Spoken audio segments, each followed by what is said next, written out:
Hoje a gente vai contar a história de um algoritmo. É, uma fórmula matemática. Mas não uma qualquer. Uma fórmula tão poderosa que simplesmente dividia um campo inteiro da ciência. Ela prometia resolver alguns dos problemas mais complexos que a gente tem, sabe? Mas no meio do caminho, acabou criando uma baita controvérsia que durou décadas. Bem ali, na fronteira entre a genialidade da academia e o poder das grandes empresas. Pensa comigo nos desafios gigantes que empresas e governos enfrentam todo santo dia.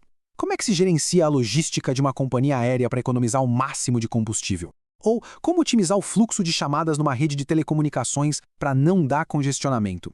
Ou até como montar a carteira de investimentos perfeita para o maior retorno possível? Pois é, todos esses são problemas de otimização numa escala que é difícil até de imaginar. E a chave para resolver esses quebra-cabeças gigantescos está num campo da matemática chamado programação linear. Basicamente, é a ferramenta que a gente usa para encontrar a melhor solução possível dentro de um monte de regras e restrições.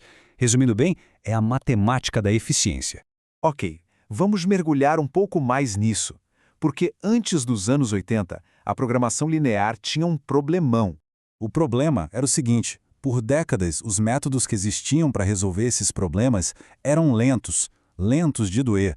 Para sistemas do mundo real, com milhares, às vezes milhões de variáveis, os algoritmos da época simplesmente não conseguiam dar conta do recado. Na prática, eles eram quase inúteis. Aí surgiu uma luz teórica no fim do túnel, o tal do método elipsoide.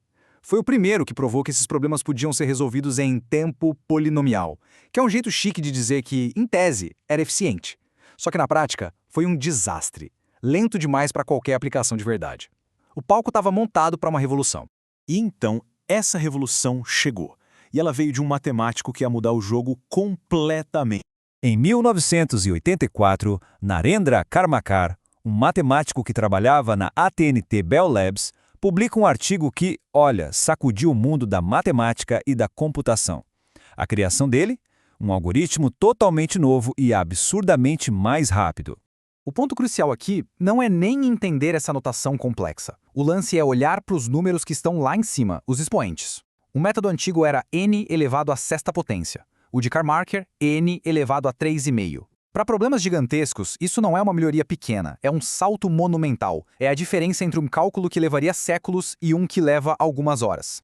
Tá, mas qual era o segredo? Bom, os métodos antigos eram como um alpinista que contorna a base de uma montanha inteira, testando cada caminho, cada aresta, até achar o pico. Já o algoritmo de Karmakar, que é um método de pontos interiores, era totalmente diferente. Ele basicamente cavava um túnel direto pelo meio da montanha, indo reto para a solução. Uma abordagem muito mais inteligente e rápida. Uma eficiência tão revolucionária assim, claro, não passou despercebida. E onde tem tanto valor em jogo, o conflito é quase certo.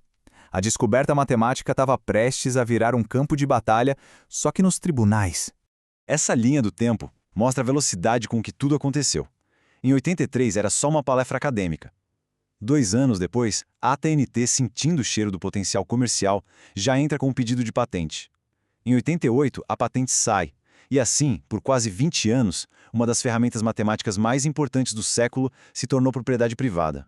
A comunidade matemática, entrou em choque. A ideia de patentear um algoritmo, uma receita matemática, como disse o New York Times na época, era um conceito estranho, quase uma heresia. Ia contra toda a cultura de conhecimento aberto que define a pesquisa fundamental. O debate foi acirrado e tinha duas frentes. A primeira era filosófica. Uma fórmula matemática pode ter um dono? A segunda era mais técnica. Os críticos diziam que o algoritmo era só uma variação de métodos que já existiam. Mas o ponto final veio da lei. Uma revisão completa considerou o trabalho de Karmakar longe de ser óbvio, e sim fundamentalmente original. E isso abriu a porta para a patente. Para a AT&T, a discussão não era nem um pouco filosófica. Era sobre negócios. A empresa tinha uma das redes mais complexas do planeta, sua rede de telefonia. Otimizar essa rede, mesmo que fosse só um pouquinho, significava economizar bilhões. O algoritmo de Karmarkar era a chave de ouro desse cofre. E a AT&T não se contentou em só patentear, não. Eles transformaram o algoritmo em um produto, um sistema de hardware e software chamado Corbex, feito para uma única coisa: rodar esse algoritmo. E o preço? Segura aí. $8,9 milhões.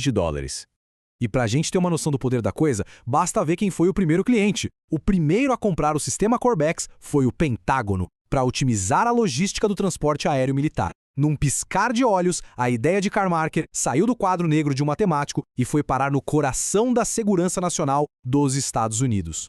A patente expirou lá em 2006, o algoritmo se tornou público. Mas as ondas de choque daquela batalha legal e ética, essas a gente sente até hoje. Afinal, qual foi o legado dessa história toda? Para o inventor Narendra Karmarkar, o custo pessoal foi altíssimo. A guerra pela patente acabou isolando ele de muitos colegas, transformando-o numa figura meio solitária, justamente na comunidade que ele ajudou a revolucionar. É um lembrete do preço humano que às vezes se paga quando a pesquisa pura bate de frente com interesses comerciais. Numa escala maior, o caso Karmarkar virou um divisor de águas. Ele cristalizou o debate sobre patentes de software, uma discussão que, aliás, continua quente até hoje. Forçou o mundo da tecnologia e do direito a encarar umas perguntas bem difíceis sobre inovação, propriedade e sobre os limites do que pode ser possuído na era digital. Isso tudo nos deixa com a pergunta central.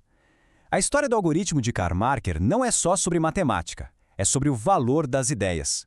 Ela nos força a pensar sobre essa linha, muitas vezes invisível, que separa uma descoberta abstrata de uma invenção que pode ser patenteada.